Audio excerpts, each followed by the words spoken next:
Assalamualaikum warahmatullahi wabarakatuh. Salam Om Swastiastu, Namo Buddhaya, salam kebajikan.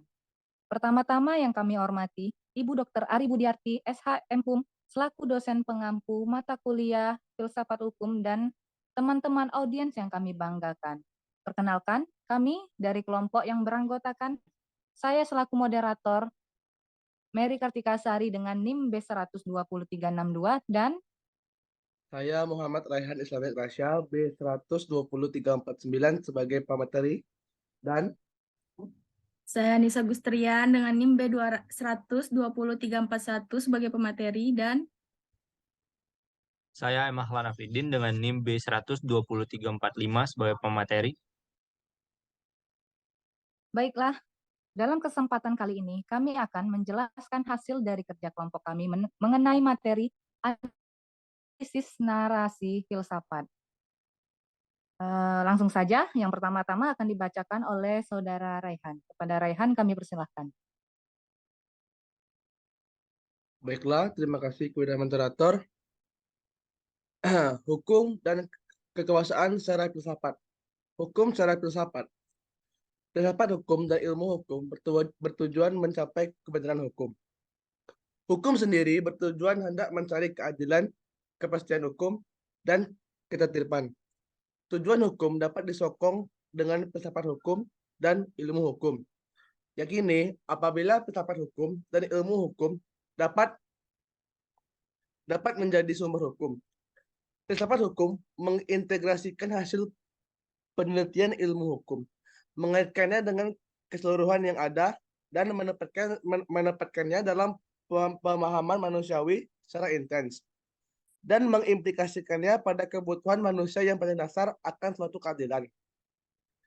Hasil penelitian ilmu hukum sebagai ilmu bersifat fragmentaris, yaitu hanya meneliti sebagian saja dari kenyataan.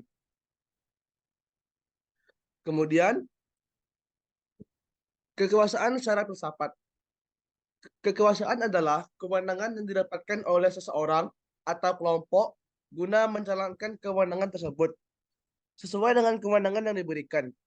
Kewenangan tidak boleh dijalankan melebihi kewenangan yang diperoleh atau kemampuan seorang atau kelompok untuk mempengaruhi tingkah laku orang atau kelompok lain sesuai dengan keinginan dari pelaku. Menurut Iriam Budiarjo, kekuasaan merupakan kemampuan mempengaruhi pihak lain untuk berpikir dan berperilaku sesuai dengan kehendak yang mempengaruhinya. Amlan Surbakti, dalam pembicaraan umum, kekuasaan dapat berarti kekuasaan golongan, kekuasaan raja, kekuasaan pejabat negara. Sehingga tidak salah bila dikatakan kekuasaan adalah kemampuan untuk mempengaruhi pihak lain menurut kehendak yang ada pada pemegang kuasa tersebut. Terima kasih. Saya kembalikan kepada moderator. Baiklah, terima kasih kepada Saudara Raihan. Selanjutnya akan dijelaskan oleh Anissa Gustrian. Kepada Anissa, kami persilahkan. baik, terima kasih. Keadilan dalam filsafat. Keadilan dalam filsafat merupakan ilmu hukum yang memperhatikan semua aspek berkenaan dengan terminologi keadilan dan filsafat ilmu hukum. Keadilan merupakan cita-cita dan tujuan hukum yang menjangkau wilayah filsafat ilmu hukum dengan memberikan perspektif bahwa keadilan diwujudkan melalui hukum. Contohnya yaitu hukum mempunyai relevansi yang erat dengan keadilan. Bahkan ada orang yang berpandangan bahwa hukum harus digabungkan dengan keadilan. Supaya sungguh-sungguh berarti sebagai hukum. Hal ini terkait dengan tanggapan bahwa hukum merupakan bagian usaha manusia menciptakan suatu koeksistensi etis di dunia. Hanya melalui suatu tata hukum yang adil, orang dapat hidup dengan damai menuju kebahagiaan. Karena hakikat hukum adalah membawa aturan yang adil dalam masyarakat.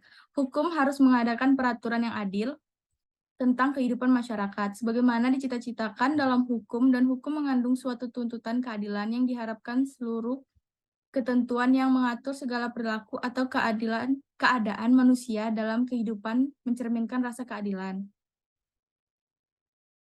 Selanjutnya pola hubungan. Pola hubungan hukum dan kekuasaan adalah hukum yaitu kekuasaan itu sendiri. Menurut Lascelles, konstitusi sesuatu negara bukanlah undang-undang dasar tertulis yang hanya merupakan secari kertas, melainkan hubungan-hubungan kekuasaan yang nyata dalam suatu negara. Pendapat Lascelles ini memandang konstitusi dari sudut pandang kekuasaan. Dari sudut kekuasaan, aturan-aturan hukum yang tertuang dalam konstitusi suatu negara merupakan deskripsi struktur kekuasaan yang terdapat dalam negara tersebut dan hubungan-hubungan kekuasaan di antara lembaga-lembaga negara. Dengan demikian, aturan-aturan hukum yang termuat dalam Undang-Undang Dasar 1945 merupakan deskripsi struktur kekuasaan ketatanegaraan Indonesia dan hubungan-hubungan kekuasaan antar lembaga-lembaga negara. Baik, saya kembalikan ke moderator. Terima kasih kepada Anissa. Selanjutnya akan disampaikan oleh Ahlan. Kepada Ahlan, kami persilakan. Baik, terima kasih moderator. Selanjutnya saya akan menjelaskan tentang bagaimana aliran hukum yang ada di Indonesia. Pandangan hukum di Indonesia tidak sepenuhnya menganut aliran hukum alam dan juga tidak sepenuhnya mengikuti aliran positivisme.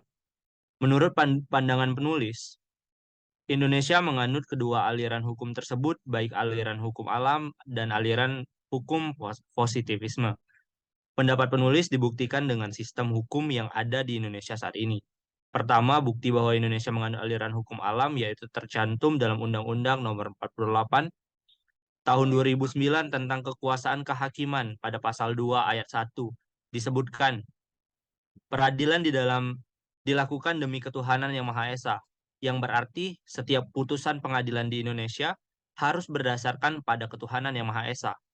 Filosofi yang lebih mendasar dapat kita lihat pada pembukaan Undang-Undang Dasar tahun 1945.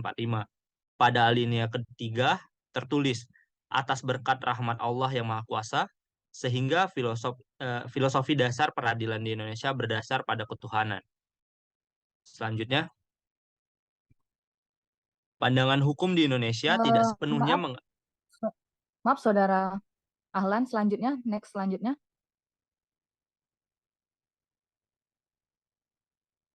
Baik, saya lanjutkan. Kedua, bukti bahwa Indonesia menganut aliran hukum positivisme dapat kita lihat dalam Undang-Undang Nomor 12 Tahun 2011 tentang pembentukan peraturan perundang-undangan.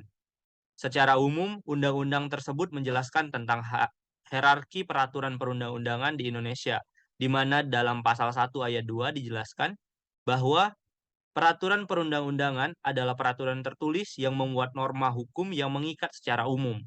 Maka dapat kita pahami sebagaimana aliran hukum positivisme yang mana hukum tertulis yang dibuat oleh manusia adalah sumber hukum utama. Terima kasih, saya kembalikan pada moderator. Terima kasih kepada rekan-rekan. Selanjutnya sebagai penutup, menurut Profesor Zainal Asikin dalam bukunya yang berjudul Mengenai Filsafat Hukum, mengatakan bahwa teori hukum yang berpengaruh kuat terhadap konsep-konsep dan implementasi hukum di Indonesia adalah aliran hukum positisme.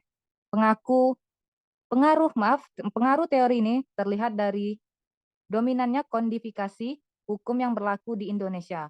Pandangan masyarakat tentang hukum juga tidak terlepas dari peraturan perundang-undangan. Dan di luar daripada peraturan tertulis tidak dianggap sebagai sumber hukum. Nilai dan norma di luar peraturan perundang-undangan dapat diterima dan apabila terdapat kekosongan peraturan perundang-undangan ini, atau dengan kata lain tidak ada aturan tertulis yang mengaturnya. Baiklah, itulah kajian dari kelompok kami. Sekian penjelasan dari kami mengenai analisis dari narasi filsafat. Jika ada kurangnya kami mohon maaf yang sebesar-besarnya. Semoga apa yang kami sampaikan berguna untuk kami dan berguna juga bagi banyak orang pada khususnya. Sebagai penutup, izinkan kami memberikan pantun. Makan mangga habis 5. Jangan lupa dicuci bersih. Presentasi kami tidaklah lama, cukup sekian dan terima kasih. Wassalamualaikum warahmatullahi wabarakatuh.